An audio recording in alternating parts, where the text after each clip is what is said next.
My name isn't really important, but for now, I'll go by Monty. A little backstory. I grew up in a small town just outside of Hartford, Connecticut. A really nice place where everyone knew everyone. You never locked your doors, and it had a real charm to it. The nicest bunch of folks you could ever meet, really. We were all one big family. So this all happened in 2005. I was 10 at the time, and my friends Adam, Timmy, and Jared were out trick-or-treating. We were, in all honesty, a bunch of little ornery shits. We weren't malicious in any way. We just liked to pull pranks here and there. Like the time we broke into old Mr. Harrison's chicken coop and replaced his eggs with Cadbury cream eggs. We left the real eggs in a basket outside the coop, so he didn't mind much in the end. He had a hell of a time cleaning the chocolate out of his hen's feathers, though. So anyway, that Halloween we decided we would bring big pillowcases to use as our sacks. Since we knew the whole town, we were allowed out until midnight, so long as we made it right on the dot, and not a second later. We were all about the same age. Adam was the oldest of us at 12, and Jared was the youngest at 9. So when we heard we had almost 6 hours of time to get as much candy as we could, we were ecstatic. In our young minds, having all that time and all that space meant we would be rolling in candy for the rest of our lives.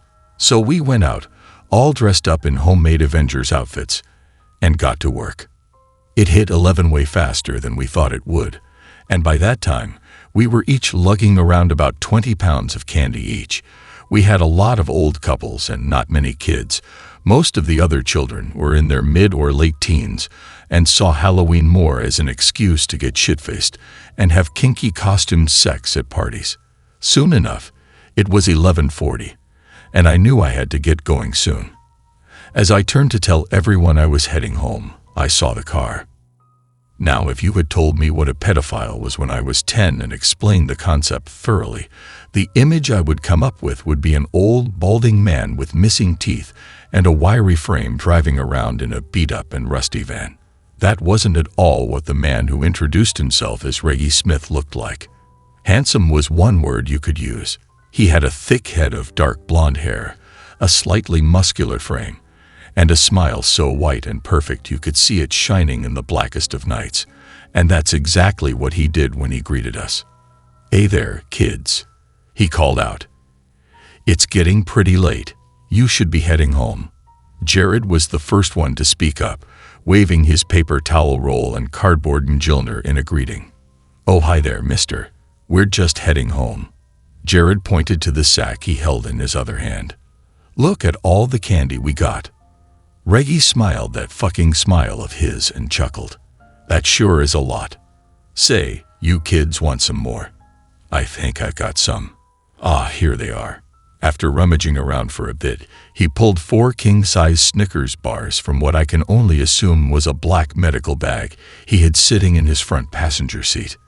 Of course, all 4 of us rushed over and gladly took what we thought to be the holy grail of candy.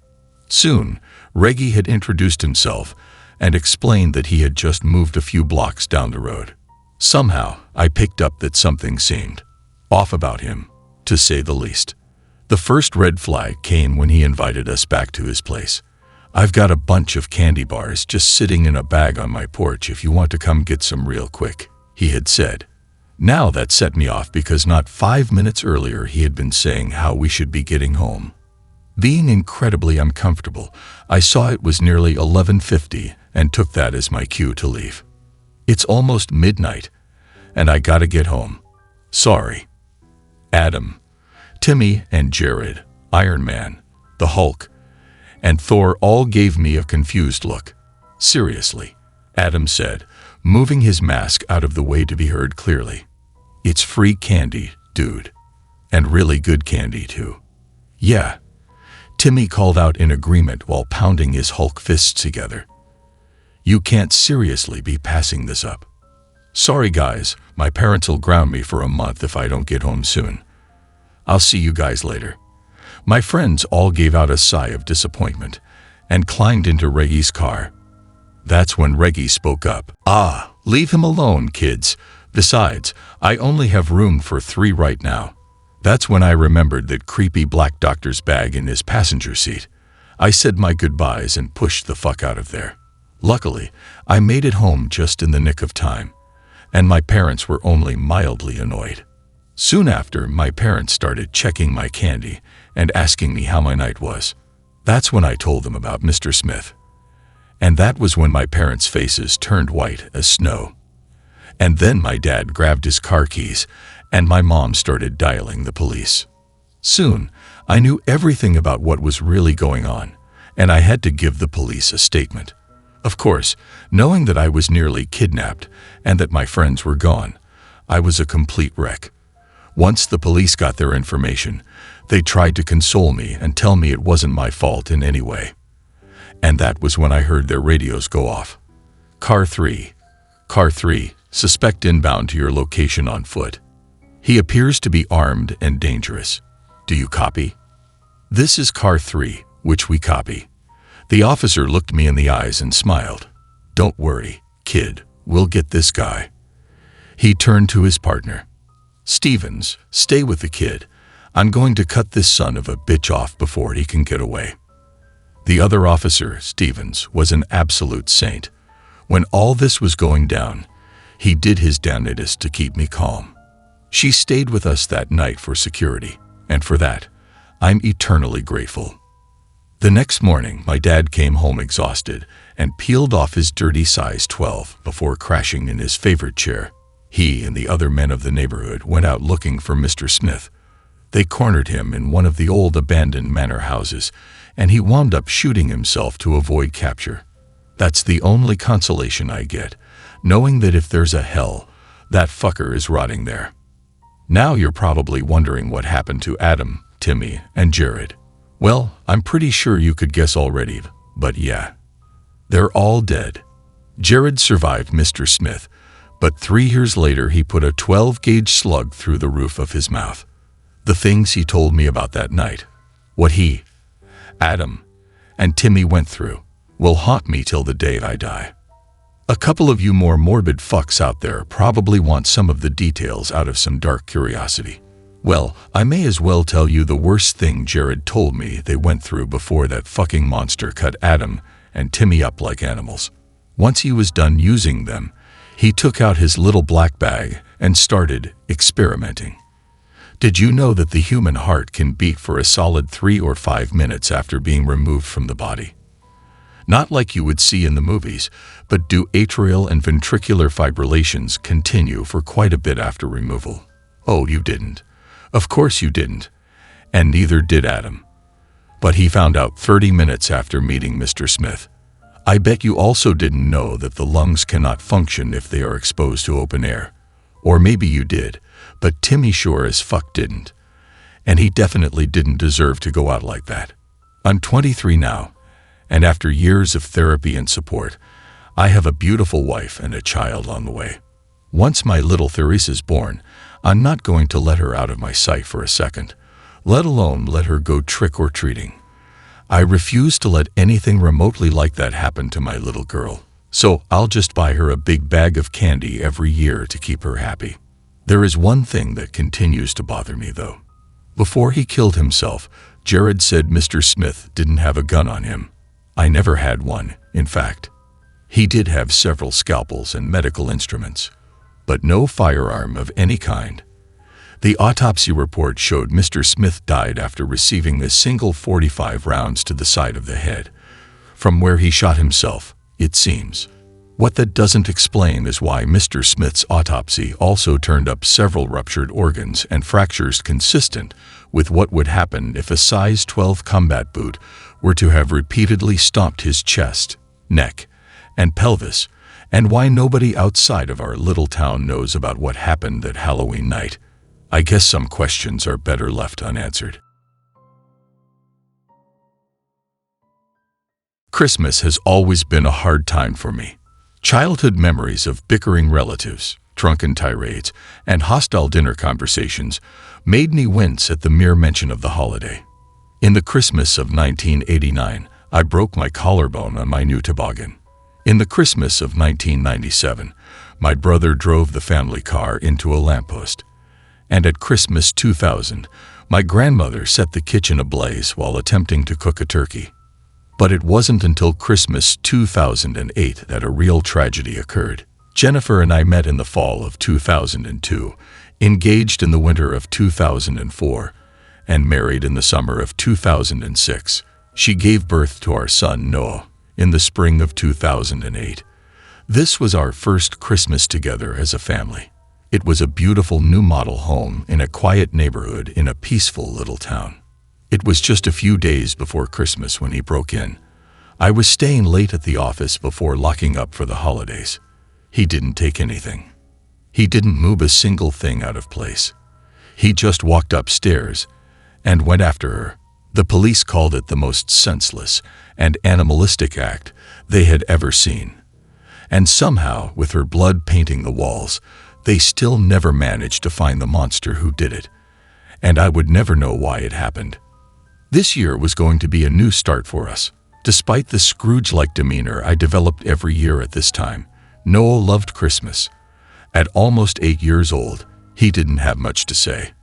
But everything he did say had to do with stories of Santa, elves, and reindeer. The little scoundrel was a better sleuth than he was a conversationalist. Last year, he managed to find his Christmas presents behind my tool bench in the garage. But this year, his presents were going into the attic, where I knew he couldn't get to them.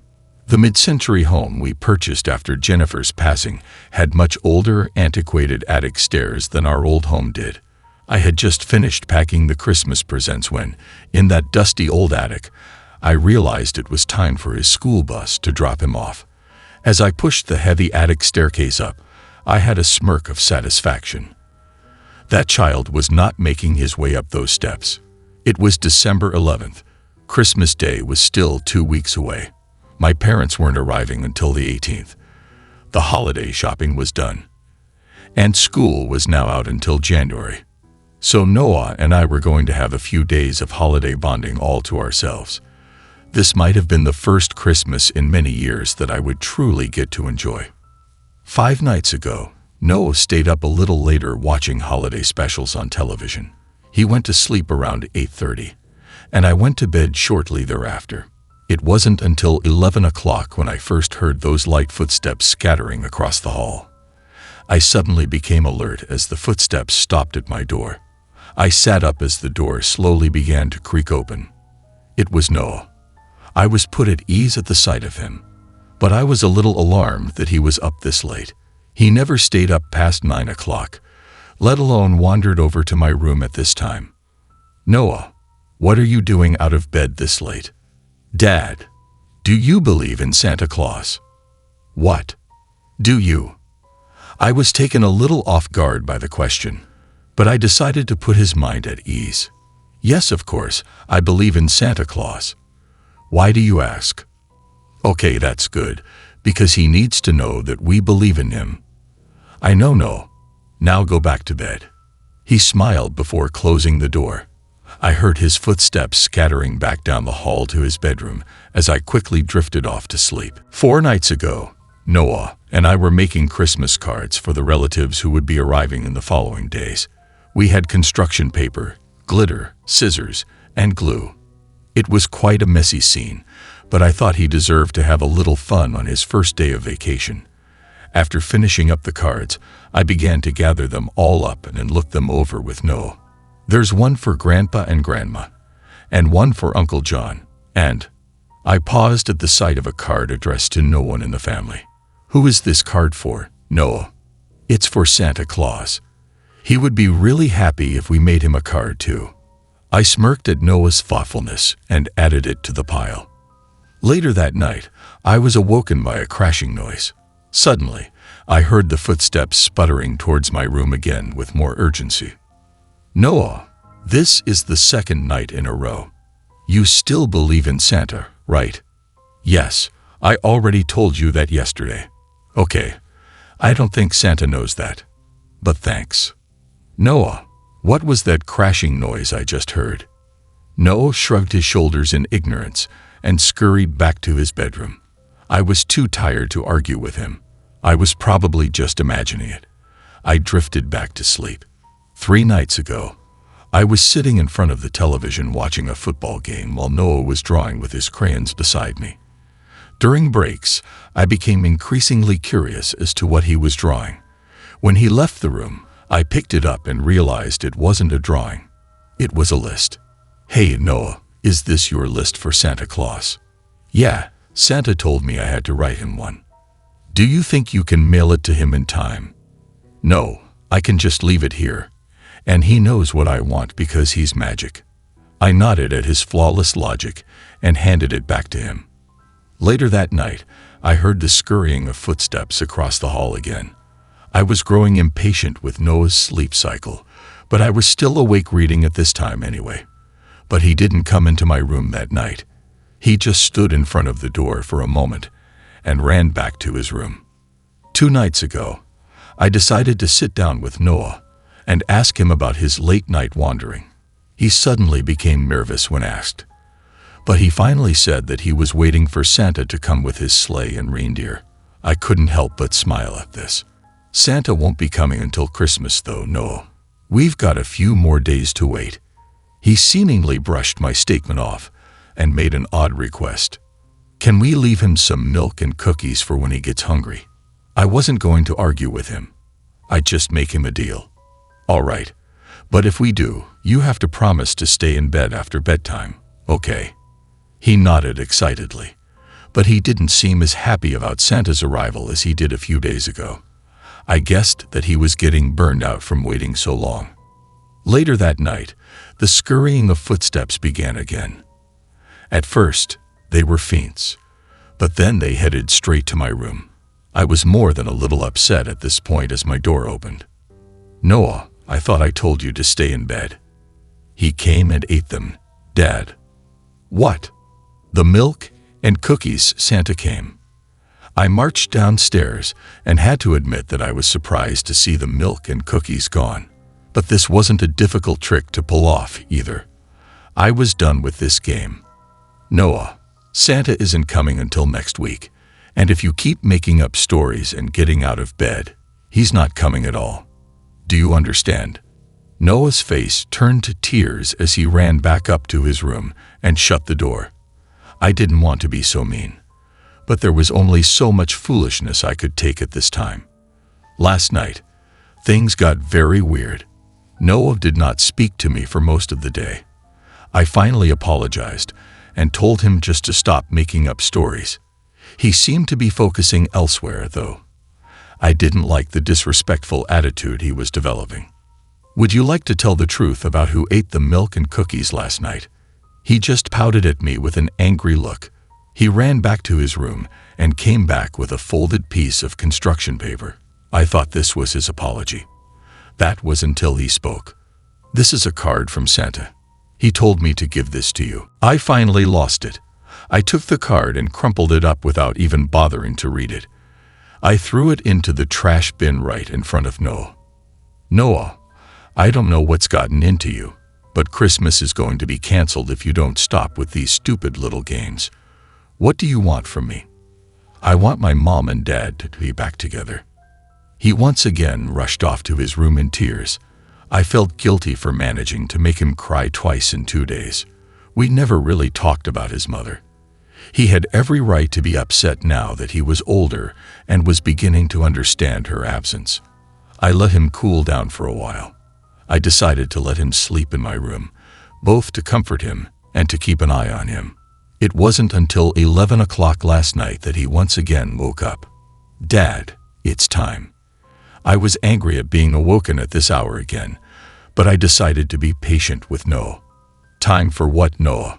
"Santa has a surprise waiting for us downstairs." I was beginning to get a little nervous about Noah's delusions, but I finally decided to play along. Noah dragged me downstairs and into the living room. When I saw it for myself, I quickly became scared for a different reason altogether. The tree was lit up, and all the presents from the attic were laid around the tree. "Noah, how did you get all these down here?" "I didn't do it, Dad. Santa did." The hairs on my back began to stand on end. There was no way Noah could have lifted all these gifts or even gotten into the attic to find them. And how did Santa get into the attic to get them? Noah turned to me and meekly replied, "He's been living up there all week, Dad. He made me promise to keep it a secret." My jaw dropped as I tried to remain cool. "Is Santa still in the house?" Noah paused for a moment before answering. "No, he said he had to leave after you found your surprise. And after you read his letter." My breathing became heavy as I started to panic in fear. I rushed across the house towards the wastebasket. I pulled out the crumpled letter I had thrown there earlier and opened it. The front of the card was written in eloquent handwriting. "All you want for Christmas." I slowly opened the inside of the letter. I almost burst into tears at the sight of it. It was a picture of Jennifer and me, taken days before her death. Written in blood across the picture was, "Together again. Soon." My hands were shaking. I couldn't even move. He was back, and he was going to finish what he started. On the back of the card, there was no blood. There was no ominous message, just one simple little line. Ho, ho, ho. They move again tonight. I lay and watch them, seeing as it's all I can do. They slip and slide through the street lamp window curtain-shaded light, and I know my eyes have begun to fail. Or perhaps the eyes are fine and my mind is finally getting over the pain and boredom. Dying is a lonely business. The shadows dance me to sleep, and I dream again of Eileen. It starts out well, a more relived memory than a dream. I see her bent over that diner counter in a light pink poodle skirt, pointing to a slice of warm pecan pie, and I laugh a little. It sounds like my present-day laugh, a harsh, flame-filled bark, as the same old thought rolls through my head. What an ass on her. People act like we were all chaste and proper back then, but hormones never change. My domineering thought in those days was the best way to get her, or any girl for that matter, into the back seat of a '57 Chevy. She turns, her curly, carrot-colored hair slipping down her shoulders, and I scream myself awake. I cough up a lung and try to blink away the vision. Her face wasn't as young and clean as it should have been, as it had been all those years ago. Instead, it was dark, ruddy, and rotted, as I imagine her to be now 6 feet down and moldering. The door opens, and the creak sends a chill down what I can still feel in my spine. My breath stops, held. It is only Joan, my home hospice worker, and not dear dead Eileen, who steps through. "Everything all right, Mr. Jenkins?" she asks. "Well," I mumble. God, when did my voice get so damn weak? I'm 79. My legs don't work, and it's quite possible I shit myself. So it's a resounding no. She chuckles. I could always make the girls laugh. "I'll check on you," she says. "Time for your meds anyway." "Whoopee," I replied. "Make it a double." Joan does her business of cleaning up my business, jabs a long, thick needle through the thin skin of my arm, and it disappears. I close my eyes, but sleep doesn't come. My eyes pry back open, and I catch my breath. The shadows have moved again. I know. Shadows move.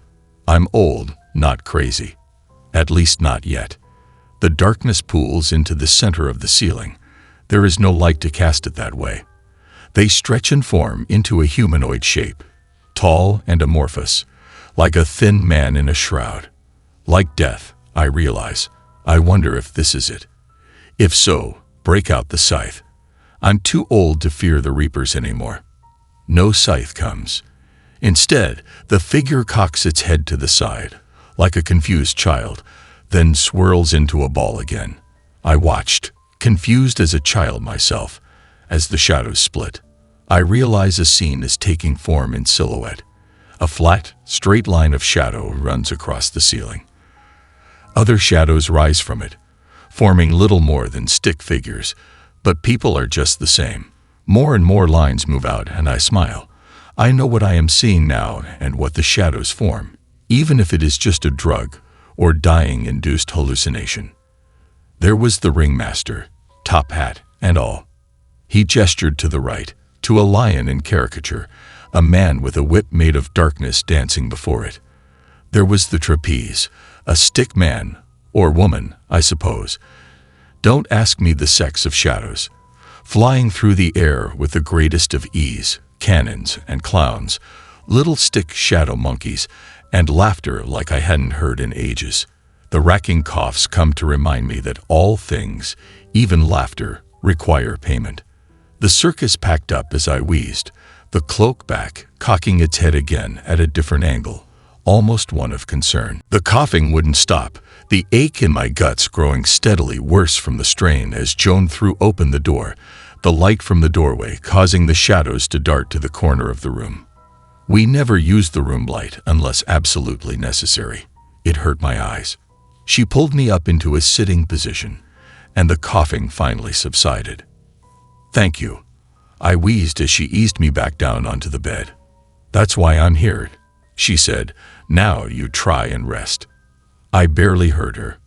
I was looking at the ceiling and at the shadows. The shadows encircled her head as she leaned over me, but there was no laughter now, no ringmaster. It had been replaced with a writhing monstrosity of ink-black tentacles around a gaping mouth filled with jagged shadow teeth. Centered in the mouth was Joan's plain-faced, mousy-haired head. I wheezed out "no" as loud as I could, but it came as nothing more than a whisper. The mouth began to close. I had no idea if the shadows, or whatever they were, could hurt her, but I wouldn't let them if I could stop it. Joan just smiled, said, "You rest now," and turned to leave, undeterred. I concentrated on the shadows as she made her way across the room.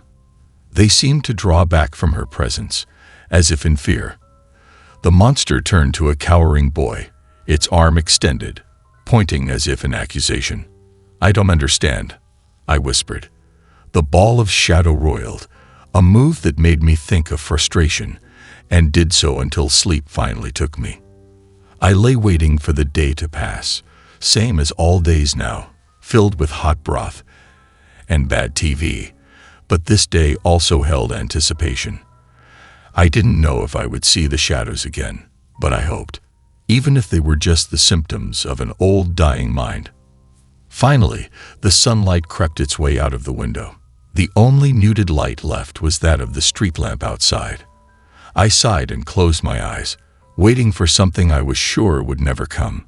I dozed off for a half hour or so before I opened my eyes again. The shadow ball shimmered on the ceiling. The shimmering seemed to grow more intense as I smiled up at it. Then it split. A new scene for a new night. A western this time, with stick-figure saloon girls and dueling cowboys, even a stagecoach robbery. The shadows recoiled as the door opened, spilling a crack of light into the room. Joan entered, syringe in hand. She said something, but I didn't hear it. All my faculties were focused on the ceiling. The shadows swirled around her again, careful of the beam of light from the hallway. The monster was back, its mouth a silent roar aimed at Joan. Then the monster became the cloak of death, its silhouette head staring down at me, and two open spots on the ceiling for eyes. The image shook, and I realized it was moving back and forth, as if it were shaking its head. A hand reached from the dark mass, skeletal in its thinness, and pointed at Joan, and at the syringe that slid effortlessly into my arm. What is that?" I asked her. "Just medicine," she replied. "Just what the doctor ordered." Sure, I said, and I watched her leave. As whatever it was coursed through my veins, I took a deep, rattling breath and let it all go. Dying is rough. Being dead is not so bad, to be honest. At least not here. I've heard talk of somewhere else, somewhere I never want to see. There are lots of things on this side, not just people, but things that have never roamed our world. Eileen is here, as is the baby we lost so long ago. And there are things here that are just like giving the dying a few moments of happiness, even if they're taken before their time, like I was. Though it's not easy to communicate with the other side, we can see and hear it all if we want. As I watched Joan's trembling hands tie the noose and the shadows on the walls around her cast reflections of horrid, sharp-toothed things, I realize I don't hate her. At least not for the arsenic she pumped into my system. I was old and missed my wife. She probably did me a favor. That's not why the shadows and I did this. I drove her to this. See, I wasn't her first, and I wouldn't be her last. Time is funny here. You can see it if you look hard enough. Even in the future, possible ones anyway. And whether Joan had stayed in hospice or, like in so many futures, went into neonatal care, it was always the same.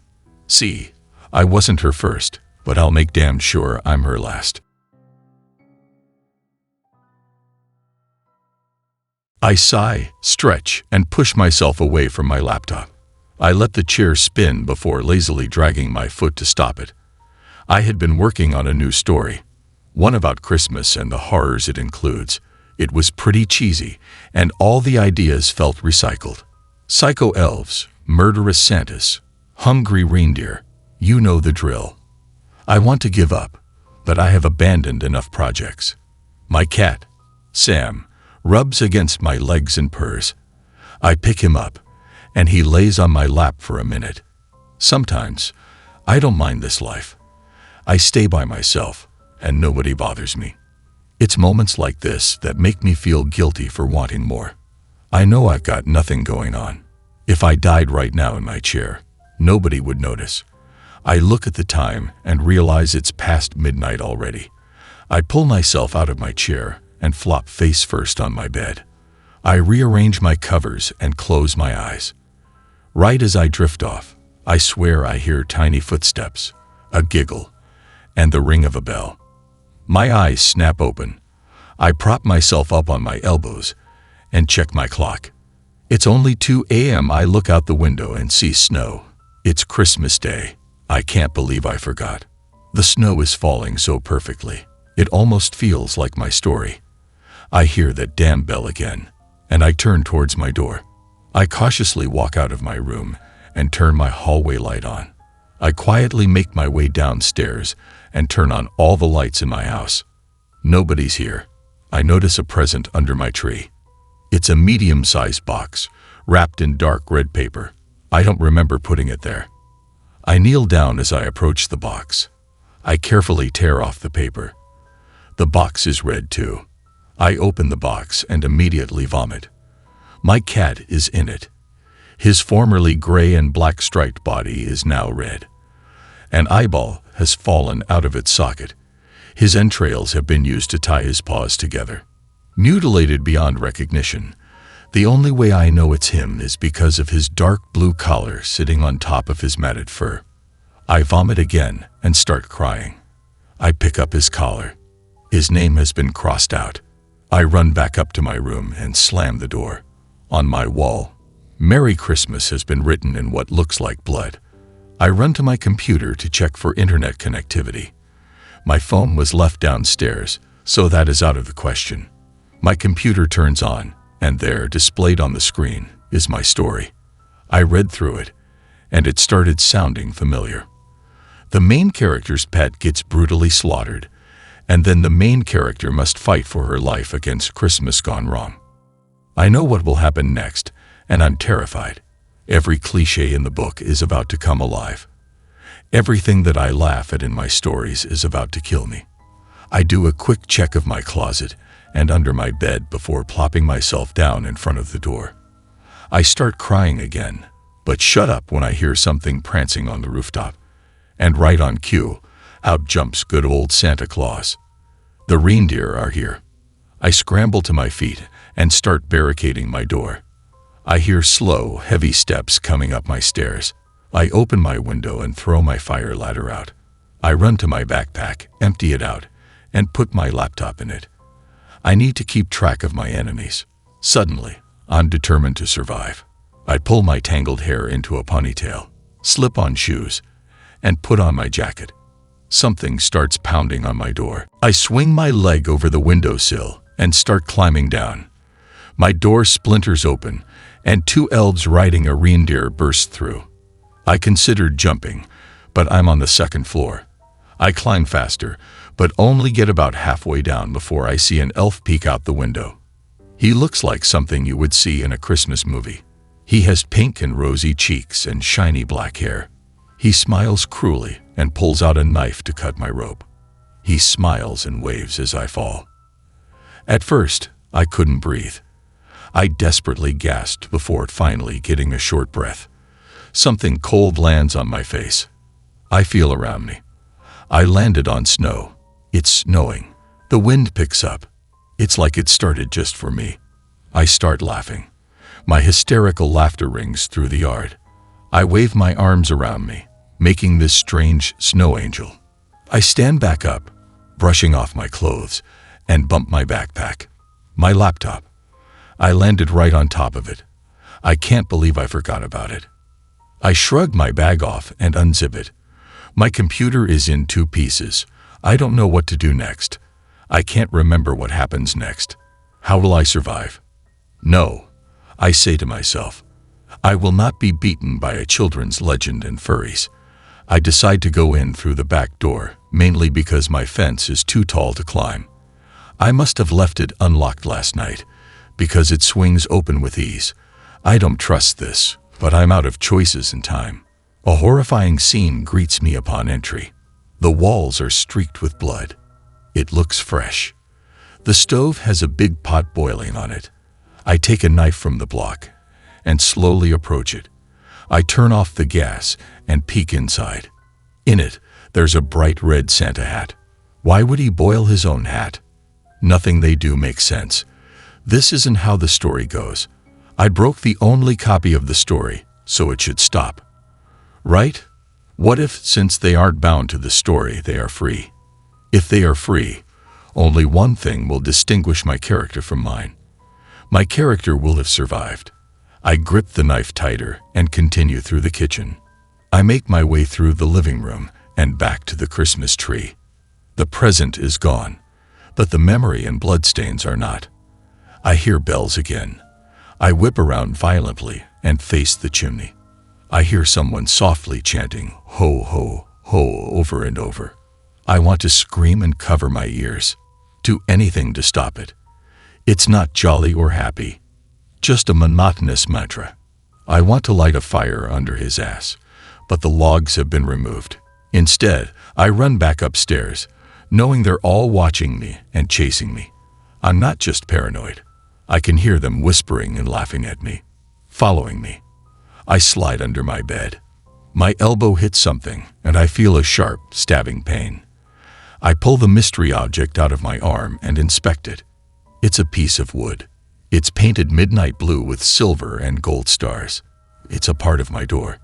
My door has been destroyed and is scattered around my room. I have no other cover.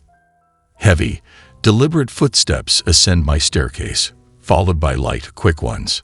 The heavy ones must be Santa, and the light ones must be the elves. His reindeer are gone. Shiny black boots appear at my door, and I hold my breath. They slowly meander over to my bed and stand in front of it. I remember that when I was little, I was scared of Santa. I refused to sit on his lap, or write letters, or recognize Christmas. For me, it was just another day. I'm not sure why I was so scared of Santa back then, but I know why I'm scared now.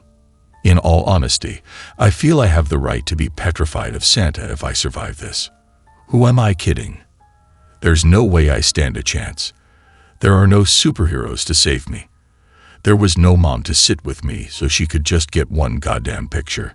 My name is Aubrey Green. I am 24 years old. Last week was my birthday. I have frizzy red hair and freckles. I code for a living. I never met my neighbors. I haven't spoken to my mother in almost a year, and I haven't seen my dad since I was 10. I was bullied a lot as a kid and have self-harm scars.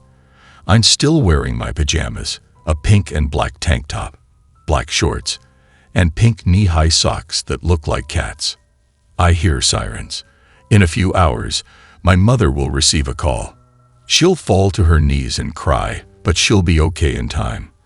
The sirens are closer, but not close enough. Someone cared about me enough to call for help. The only problem is that, soon, none of that will matter, because in a few seconds, I will be dead. My father is a construction manager, and because of his career, we have to move around the country every few years. In my 15 years, I have lived in 6 different states: New Mexico, Illinois, Minnesota, Colorado, Louisiana, and now Kansas. This past summer, my father was hired to work on a project near Wichita, Kansas. We moved to a small town named Whitewater that's just about a half-hour drive from the city. It's a quiet, secluded place with nice people, but it's close enough to Wichita that my dad doesn't get stuck in a ton of traffic every day. Anyway, this meant that I had to go to a brand new school where I knew nobody. I understand how it could be a rough experience for some kids, but I'm so used to it that it doesn't really seem to faze me. I'm a sophomore now, and I've only got 3 years to go until college. This will probably be the last time I switch schools. Luckily, there aren't exactly a ton of kids that go to Whitewater High. It's not a very highly populated town, and everyone is pretty close. With how friendly everyone is here, I didn't think I'd have a lot of trouble meeting some people I could hang out with. The first day of school was actually the first time I had been to Whitewater High. It wasn't too impressive. My last high school in Louisiana was much bigger. The only thing that stood out was a large bronze statue of a basketball player in front with a No. 14 on his jersey. I didn't have time to look at the plaque in front of the statue, since I was running a little bit late, but I figured I better learn if I want to be a part of this community. I introduced myself to the short, red-haired girl next to me, told her I was new, and asked her about the statue. "Oh, that's Kerry Gosselin," she replied. "He's the best athlete to ever come out of Whitewater, that's for sure." "Cool, thanks," I interrupted, stressed out about getting to class in time. "Nice to meet you." As I walked in, I noticed a red and yellow banner hanging over the entrance.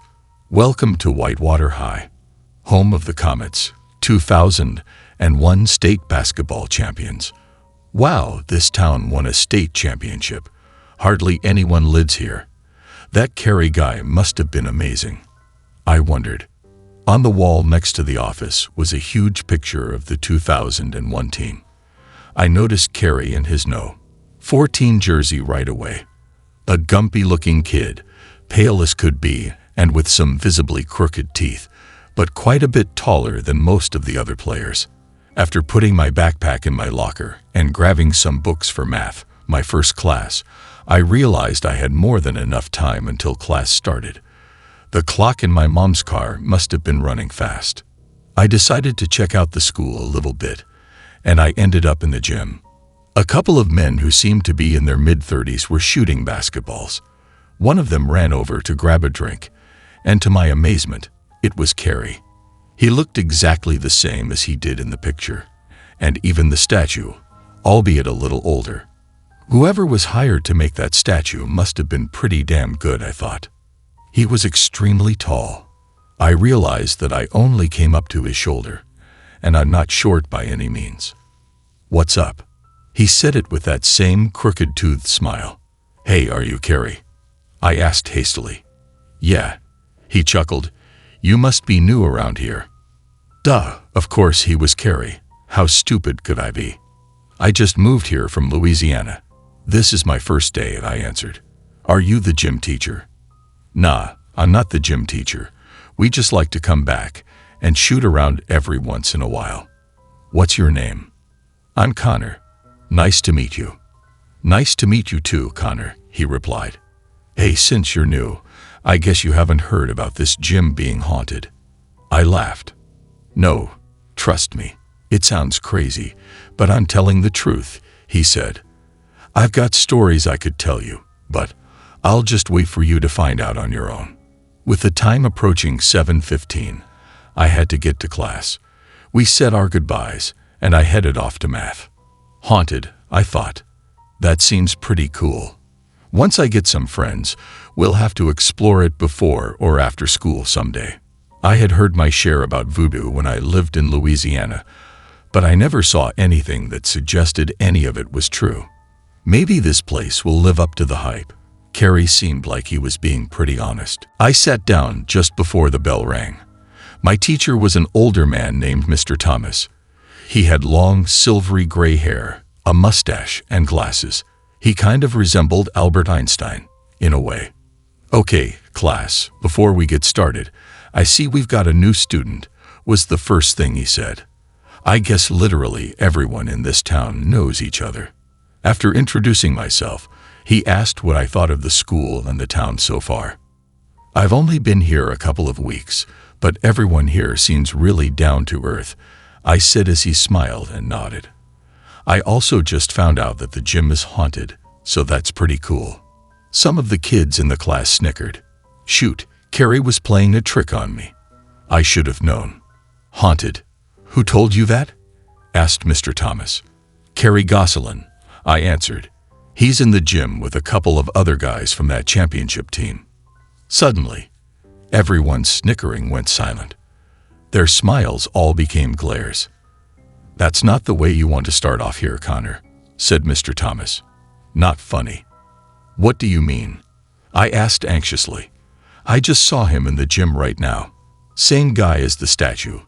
And on that picture by the office, I'm sure of it." "Yeah, did you read what it said on the statue or the picture?" He snapped. During their spring break trip to Hawaii, the team's plane crashed into the ocean. Carrie and the rest of those guys have been dead for 15 years.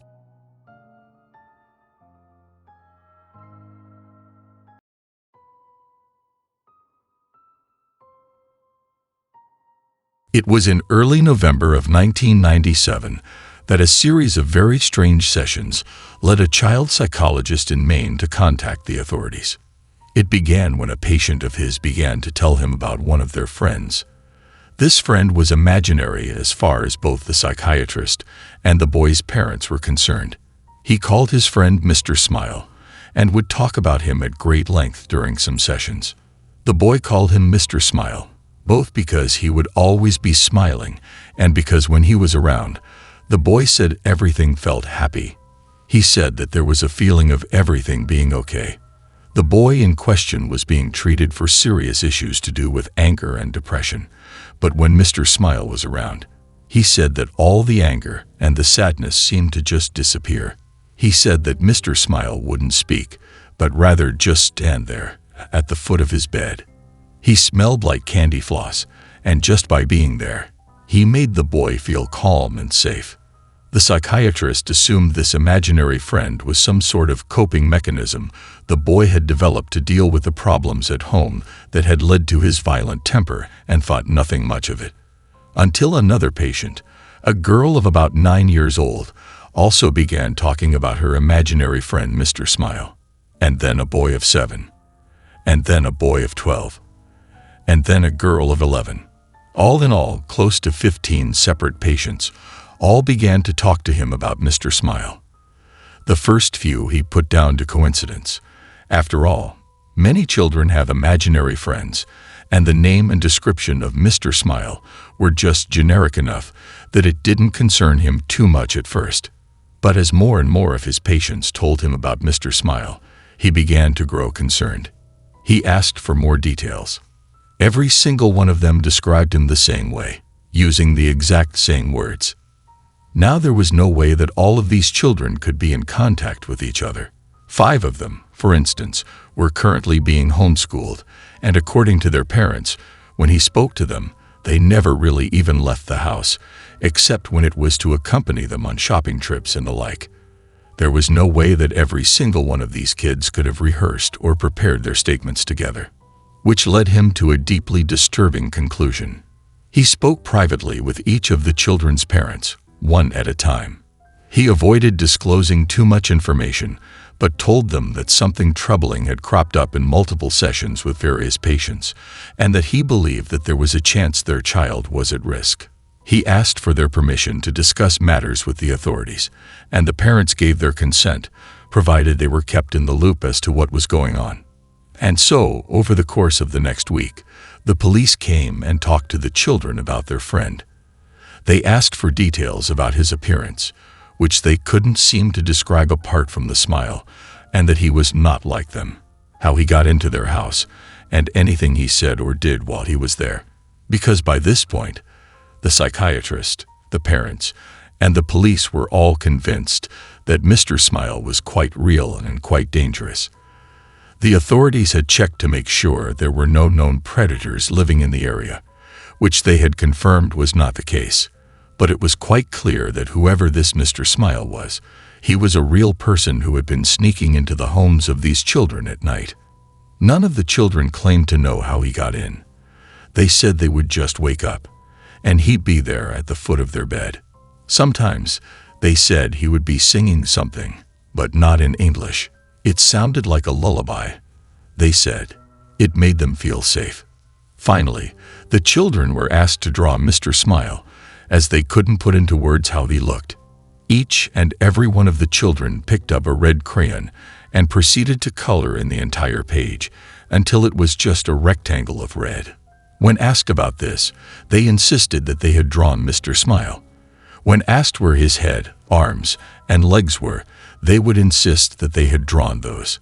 They claimed that they had drawn a perfect picture of the man at the foot of their bed, and when they were told that they had simply colored in the page and not drawn anything at all, they became deeply angry, feeling that they were being accused of lying and insisting that what they had drawn was a picture of the man they had seen. Acting more on a hunch than anything else, the psychiatrist decided to show one of the colored rectangles to the various children and ask them what it was.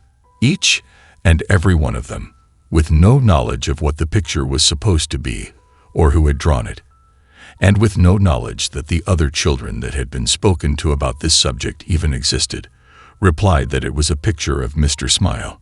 Cameras and baby monitors were placed in the children's rooms so that they could be monitored. Many of the parents simply stopped sleeping altogether, staying up all night staring at the screens that displayed where their children slept. At no point did anyone enter or exit the bedrooms. No sounds except for them snoring or occasionally talking in their sleep were heard over the baby monitors. There was no sign of Mr. Smile. After almost 2 weeks of this, many of them began to doubt that Mr. Smile had ever existed. Other psychiatrists have since put the whole thing down to some strange shared delusion that, while it couldn't be explained, did not have any basis in reality. Some suggested that maybe this whole Mr. Smile thing had its basis in a TV show or film that the children had all watched, leading them all to dream up something similar. Then one of the boys went missing. The camera in his room had gone dead at around 2 in the morning. His mother had run to check in on him, only to find his room empty. It had literally taken her less than a minute to run to his room. There was no possible way for him to leave or be taken and be out of her sight in the time it took her to leave her bedroom and run towards him, but he was gone. She said there was a smell like cotton candy in the room. The search for the boy turned up nothing. No one had seen anything strange or unusual around the home before or during the disappearance, and no trace of him was ever found. It was less than a week later that one of the girls who had spoken of Mr. Smile vanished as well. Then another of the boys, one by one. Each of them began to disappear until only 4 remained. The 4 remaining children began to talk about how Mr. Smile and his friends were going to take them away soon. When asked about these friends, they talked about how Mr. Smile lived with the other smiling men in the happy place and that he would take them there soon. They said that there were lots of people there already and that in the happy place, everything was beautiful. They said that they knew about it because Mr. Smile talked to them in their heads because he couldn't talk like other people did, and that he would show them pictures in their heads of the place they were going. Things began to get increasingly disturbing. After a few weeks, the children began complaining of headaches and nausea.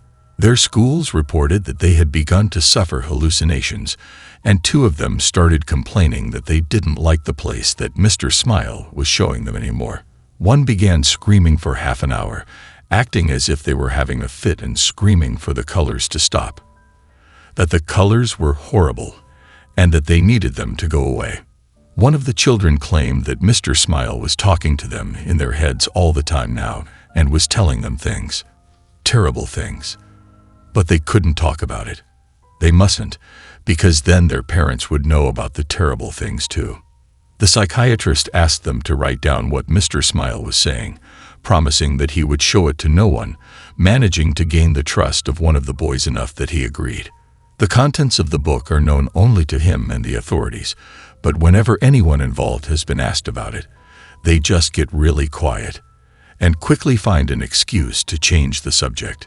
The children stopped sleeping. Footage from the security cameras showed them sitting bolt upright, their eyes unblinking, just staring at the wall without moving or making a sound. Sedatives did nothing. One of the girls began cutting strange circular marks into her skin, while two of the boys ceased communicating in English altogether. The language they spoke was never identified, and despite numerous people being asked to listen to them, they could not translate what they were saying. By the start of 1999, all 4 of the children had vanished into thin air.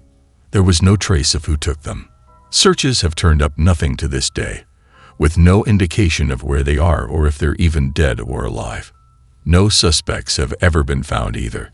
All 4 of them appeared to simply vanish into thin air, much like the others, all of whom also remain missing, their disappearances unexplained. "Well," Daryl finally said, "not that you 2 yahoos will remember later." He was looking at the twins, and they fell into another round of side-splitting. "But yeah, I did it. I cut her brake line." Katie's jaw dropped. "You cut her brake line," she repeated. Daryl proudly nodded yes, but the pride only lasted a moment before Katie made her displeasure known. "What the hell, Daryl? That's not what we talked about. You were supposed to poison her or stab her. Where the hell did you come up with cutting the brake line?" She sighed, exasperated. "How do you even know which one is the brake line?" "YouTube," Daryl replied sheepishly. "I looked it up." The brothers couldn't stop laughing. Jerry actually fell to the floor and held his sides. Katie didn't find it funny at all. "You looked up a video on how to cut a brake line, and then you went and cut someone's brake line. Please tell me you at least used a guest account on a computer somewhere else." She seemed like she couldn't even believe she was having to ask, and it was the complete opposite of the reaction he had been expecting. Especially when he could only mumble, "I used my phone."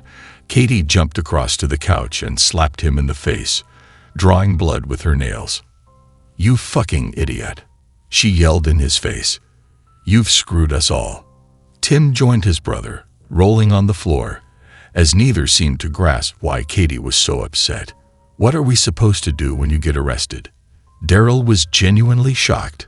Why would he be arrested? "I don't understand." That was all he could say, and Katie shook her head with sick pity, but was not given the opportunity to explain. The next few seconds passed in a blur. Broken glass filled the room from the windows, and chunks of wood flew in from the hall, where the front door had been smashed from its hinges. Suddenly, the room was full of men in black armor from head to tail, flashing lights, and screaming. Violently thrown to the floor and handcuffed, Daryl couldn't see what condition his roommates were in. Much like him, they were probably overwhelmed by the sudden flurry of activity. He jerked to his feet and hustled down the hall. He knew that he would probably be in some degree of trouble, but he truly hoped that his friends wouldn't be charged with anything. He didn't see them being cuffed, and his name was the only one they stated as being under arrest and mutilated, so hopefully they could be left out of whatever mess this turned into. As he was being pulled out of the front door, Daryl called out over his shoulder, desperately hoping they could hear him. "Don't say anything, guys. Don't say a word." By that point, it was the best he could do. An hour later, he was behind bars, barring the death penalty, for the rest of his life. Toya Pearson couldn't help but curse when the call came in at 4:45 in the morning. Raising 2 girls as a single mom combined with a job that could call at any moment proved that sleep was proving more and more elusive. The moment the ringtone woke her from deep sleep, she knew she was done for the night. She didn't even have to answer it. It did, however, turn out to be a rather interesting call. The department had arrested a rather notorious serial killer. Not that it wasn't good news. One less sicko on the streets was good for everybody, but that wasn't the part that particularly interested her. It was his pet. Normally, the rare personality that fell into his range didn't keep pets, not living ones anyway. But this man had 3 cats, which were currently in the kennel at headquarters. Were it not such a high-profile case, the animals would have most likely been turned over to animal control or the Humane Society, but given the uniqueness of the situation, they thought to call her. Toya's official title was Detective Profiler, but everyone knew that her true passion was her feline rescue group. No one had a problem turning Katie, Tim, and Jerry over to her, and rather than put them through further trauma, she decided to keep them in the end. They won her over rather quickly with their infectious personalities, and her girls fell in love immediately as well. The youngest, Sarah, even claims that they speak to her. It's adorable.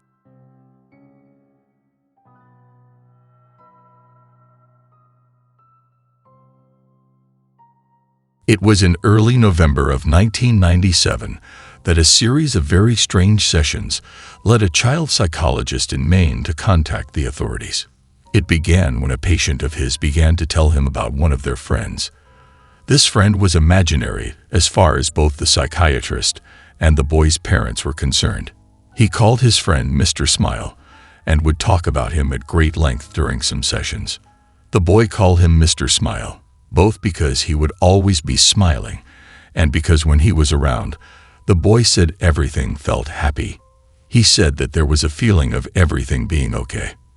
The boy in question was being treated for serious issues to do with anger and depression, but when Mr. Smile was around, he said that all the anger and the sadness seemed to just disappear.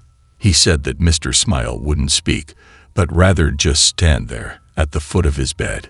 He smelled like candy floss, and just by being there, he made the boy feel calm and safe.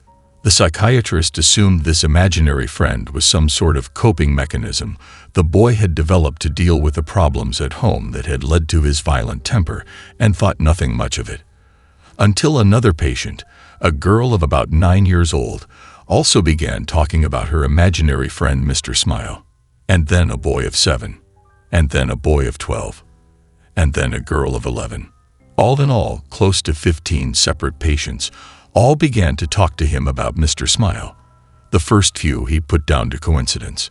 After all, many children have imaginary friends, and the name and description of Mr. Smile were just generic enough that it didn't concern him too much at first. But as more and more of his patients told him about Mr. Smile, he began to grow concerned. He asked for more details. Every single one of them described him the same way, using the exact same words. Now there was no way that all of these children could be in contact with each other. 5 of them, for instance, were currently being homeschooled, and according to their parents, when he spoke to them, they never really even left the house, except when it was to accompany them on shopping trips and the like. There was no way that every single one of these kids could have rehearsed or prepared their statements together, which led him to a deeply disturbing conclusion. He spoke privately with each of the children's parents, one at a time.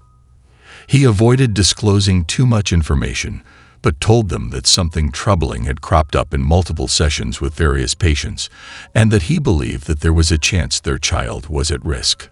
He asked for their permission to discuss matters with the authorities, and the parents gave their consent, provided they were kept in the loop as to what was going on. And so, over the course of the next week, the police came and talked to the children about their friend. They asked for details about his appearance, which they couldn't seem to describe apart from the smile, and that he was not like them, how he got into their house, and anything he said or did while he was there. Because by this point, the psychiatrist, the parents, and the police were all convinced that Mr. Smile was quite real and quite dangerous.